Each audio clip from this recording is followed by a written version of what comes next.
j'espère que vous allez bien, moi ça va très bien. Et aujourd'hui, comme vous avez pu le voir dans le titre, on se retrouve pour une vidéo organisation, méthode de travail, petite astuce. Parce que depuis le début de la rentrée, c'est vrai que dans ma tête, tout se mélange. Je ne m'arrête jamais de stresser, de penser, de réfléchir, de m'organiser. Tout tourne dans ma tête tout le temps. Et j'ai tellement d'idées dans la tête que je ne sais plus où les mettre. Donc j'ai dû remédier à ça, j'ai dû trouver des moyens de vider ma tête et de l'écrire sur papier pour ne plus que ça cogite dans ma tête et que j'y pense tout le temps, mais que ce soit sur papier, que ce soit écrit et que je sois tranquille. Du coup, on se retrouve dans une vidéo dans laquelle je vais vous partager mes petites astuces que j'ai mis en place.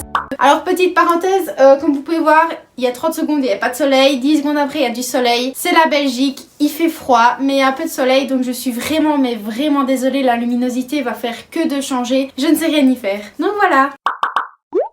Donc on va commencer tout de suite par la première astuce. Et la première astuce, c'est vraiment le truc de base, je vous l'avais déjà présenté plein de fois, c'est avoir un agenda. Avoir un agenda, ça me permet de mettre tout ce qui entoure ma vie. C'est-à-dire que je note les événements que je fais, par exemple les sorties avec les potes et tout ça. Je note mes cours pour l'école, je note mes devoirs, je note mes rendez-vous, je note tout. Tout ce qu'il y a dans mon agenda, c'est tout ce qu'il y a dans ma tête, tout ce que je dois savoir. Pour moi, c'est super important de le tenir cet agenda. Alors bien évidemment l'agenda, j'écris énormément de choses dedans, mais j'ai une manière de fonctionner. Par exemple, moi j'ai des cours à distance, mais j'ai également des cours en ligne. Du coup, à chaque côté de mes cours et des tranches, je note si c'est à distance ou alors je note le local, différentes couleurs comme d'habitude, pour me permettre de pouvoir bien distinguer directement si j'ai cours en présentiel, cours à distance. Niveau présentation des devoirs, je mets toujours un code couleur. Moi personnellement, dans l'agenda que j'ai, les mois, les semaines ont des couleurs différentes. Par exemple, le mois d'octobre ce sera peut-être orange, le mois de septembre ici c'est bleu. J'ai d'office ma couleur de fluo qui correspond à mon mois. Je trie vraiment par couleur, je n'arrive pas à mettre 46 millions de couleurs dans chaque mois. Je ne sais pas pourquoi dans ma tête, c'est si les pages sont bleues du mois de septembre, il faut que mes stabilos, mes fluos et mes bics soient bleus quoi. Enfin vous voyez vraiment. Du coup mon agenda ça a été vraiment l'élément dans lequel j'ai pu vider en tout premier ma tête et tout noter dedans. En plus ce qui est bien c'est qu'à l'arrière de mon agenda j'ai des post-it, mais j'ai également des fiches de notes, donc clairement les trucs les plus importants que je dois noter, mais pas sur une feuille volante. Hops, agenda, j'ai toujours mon agenda avec moi, donc automatiquement j'ai toujours les notes les plus importantes aussi. Donc vraiment moi l'agenda ça a été l'élément principal de mon organisation et fonctionne avec mes codes couleurs, mes petites notes et tout ça, ce qui fait que c'est bien la première chose qui m'a vraiment aidé à m'organiser et Dieu merci, heureusement que cet agenda est là. Alors la deuxième astuce que j'ai trouvée pour m'organiser, en fait c'est un peu comme l'agenda. J'ai acheté hier un planeur de bureau. Donc personnellement le planeur de bureau, c'est un peu la même chose qu'un agenda. Vous notez votre semaine et tout ça dessus, mais ça reste sur votre bureau. Vous n'êtes pas obligé de tout le temps prendre votre agenda, de l'ouvrir, gna. Vous voyez directement visuellement, vous pouvez mettre des petites notes, mais franchement le 3/4 des choses que je dois noter, je les mets dans l'agenda. Mais vraiment le planeur de bureau, ça m'aide à avoir une vue directe sur ce qui m'entoure, sur ce qui va m'arriver, mes cours et tout ça et mes horaires, et ça me met un stress en moins que de reprendre mon agenda. Parfois il m'arrive vraiment d'ouvrir 9 fois mon agenda pour regarder la même chose. Là c'est devant mes yeux et automatiquement ça vide ma tête du fait que je dois prendre mon agenda blablabla. C'est devant moi, c'est noté, toute ma semaine est là, même pendant la nuit si je me réveille je claque, c'est noté là. Donc franchement je trouve ça trop bien. Personnellement le mien il est de chez Action, je l'ai payé 99 centimes, tandis que quand j'ai été chez Emma ils étaient à 11 €. Donc franchement n'hésitez pas à faire d'autres magasins et de ne pas acheter directement. Moi 99 centimes comparé à 11 €, mais j'ai fait des économies de malade et c'est la même chose. En plus ce qui est bien avec mon planeur de bureau, c'est comme vous le voyez à l'écran, j'ai lundi, mardi, mercredi, blablabla, et derrière il y a une partie notes, une partie to-do list, c'est-à-dire que si vous avez des notes sur cette semaine là, vous pouvez les écrire derrière. Si vous avez une to-do list à faire, vous pouvez l'écrire derrière. Après moi personnellement les to-do list j'en fais tellement tout le temps que c'est pas assez, mais si vous avez vraiment des tâches spécifiques à faire, vous pouvez les écrire derrière, donc c'est trop bien quoi, ça correspond trop bien. Et si vous devez arracher une page, elles sont super faciles à retirer, donc franchement ce planeur de bureau il est trop bien. Ensuite, comme je vous l'ai dit, moi dans mon planeur de bureau, il y a des to-do list, mais je n'en ai vraiment pas assez, j'en fais tout le temps. Donc j'ai trouvé chez Emma, ça m'a coûté 5 €. C'est pour faire des to-do list. Et alors, il y a 3 options. En fait, moi je l'utilise vraiment comme to-do list du jour, mais comme vous pouvez le voir, il y a aujourd'hui, demain, une case vide et une case to-do list. Moi personnellement, j'ai réfléchi à mon organisation et je sais que aujourd'hui, je mets ma to-do list du jour. Demain, une to-do list pour le lendemain, par exemple, quand ça correspond sur le week-end, ou vraiment des tâches qui peuvent se faire sur 2 jours. To-do list, je mettrai dans la petite case ce qui est extrêmement important à faire. Je dois faire ça en priorité. C'est au tout début, etc. Et j'aurai une petite case note pour me dire est-ce que c'est grave ou non. Enfin bref, une petite case de notes quoi, clairement. Et du coup, waouh, j'ai enfin trouvé un endroit où écrire mes to-do list. Avant, ça allait dans mon carnet. Après, ça allait dans un autre petit carnet. Et puis, gna gna. Et puis, je prenais une feuille. Je prenais un post-it. J'en avais partout. Ça ne ressemblait à rien. Si c'est pas organisé devant moi, c'est pas organisé dans ma tête. Je sais que maintenant, le carnet que j'ai acheté, je vais faire mes to-do list dessus. Dès que je dois faire une to-do list, je prends ça et c'est trop bien. En plus, il y a un petit bic avec et il écrit noir. Du coup, voilà, je suis contente. J'ai eu mon petit bic avec. Mais déjà là, j'ai fait ma to-do list. Je sais que c'est dessus et heureusement.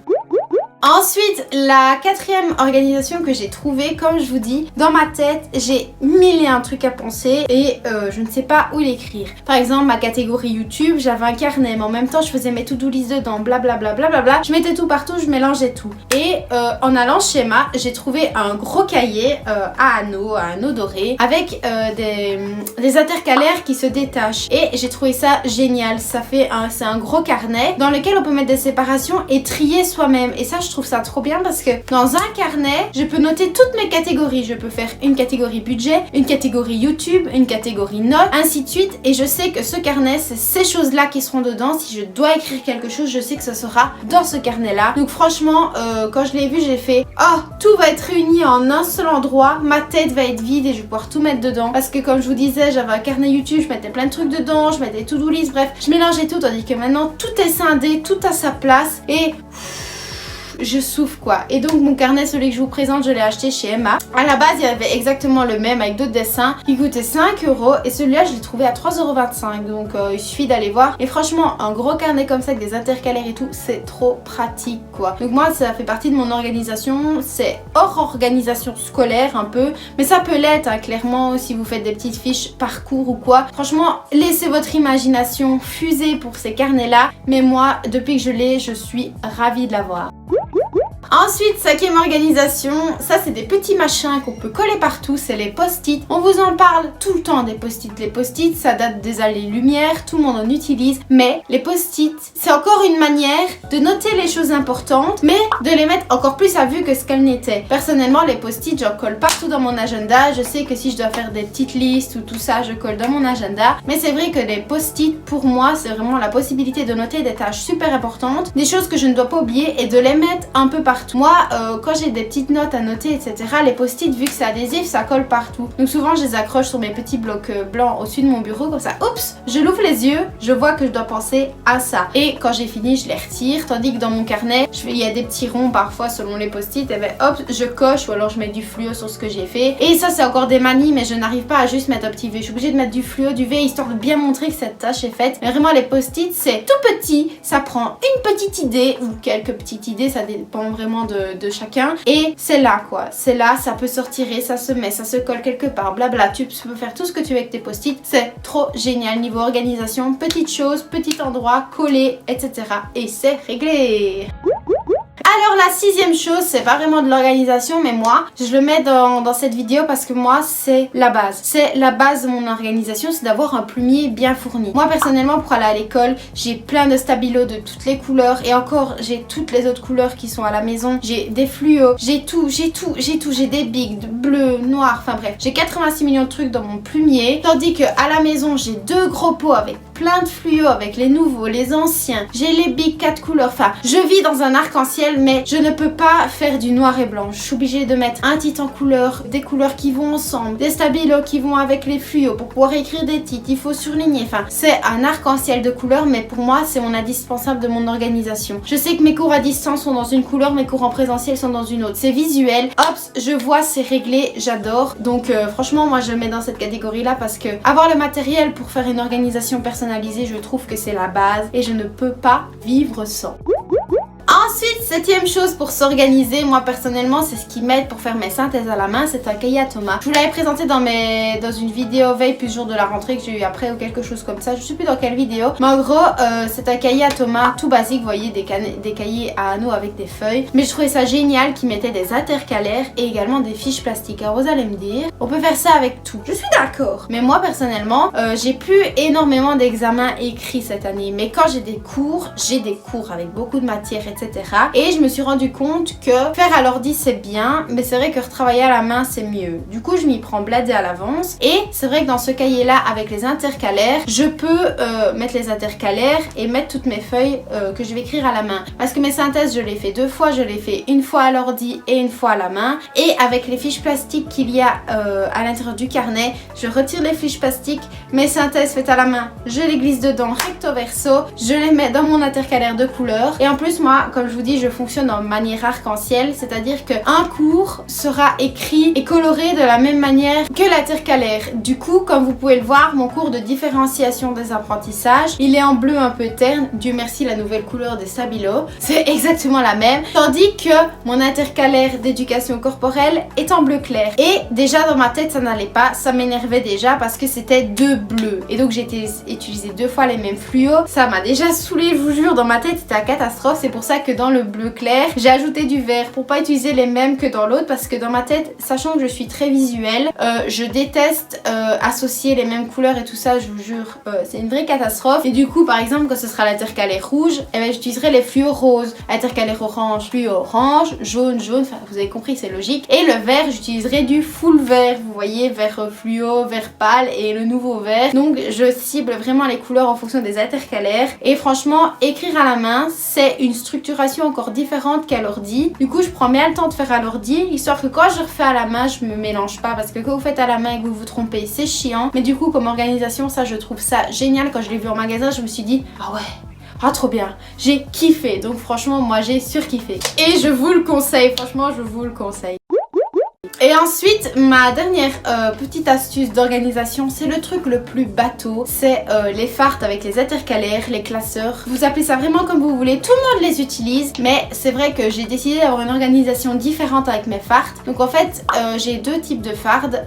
À la fin de l'année, avec toutes mes feuilles, j'aurai un gros classeur, une grosse farde. Tandis que pour l'instant, j'ai tout mis dans ma petite farde bleue, une petite farde mini, parce que c'est le début de l'année, j'ai pas full cours. Et ensuite, comme vous voyez, ma farde transparente est un peu plus large. Et je vais fonctionner entre différents classeurs, donc les intercalaires servent à séparer les matières, mais c'est vrai qu'avoir une plus petite farde me sert à prendre juste les cours que j'ai besoin en une journée, ça m'évite de me surcharger. Et je sais que dans cette farde, dans la petite que je prends, il y aura strictement que les cours dont j'ai besoin, tandis que je sais que dans cette farde là je vais pouvoir avoir tous mes cours.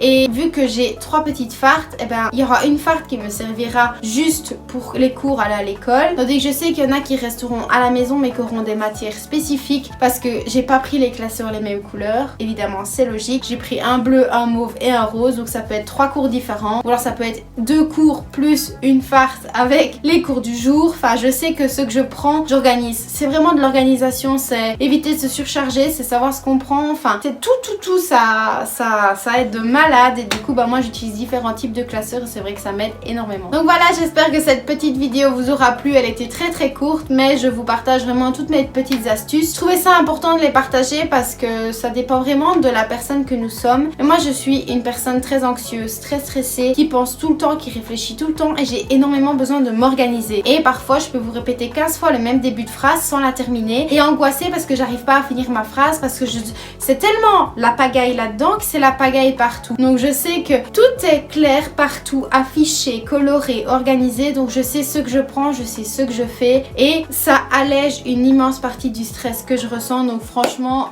j'espère que mes petits conseils pourront en aider certains. Moi ça me change la vie depuis que j'ai ces petits trucs là. Oh mon dieu, merci ma tête, tout va bien. Donc en tout cas j'espère que cette vidéo vous aura plu. Moi je vous fais de très gros bisous et je vous dis à la prochaine dans une toute nouvelle vidéo. Ciao. Je suis encore tapée dans ma lampe.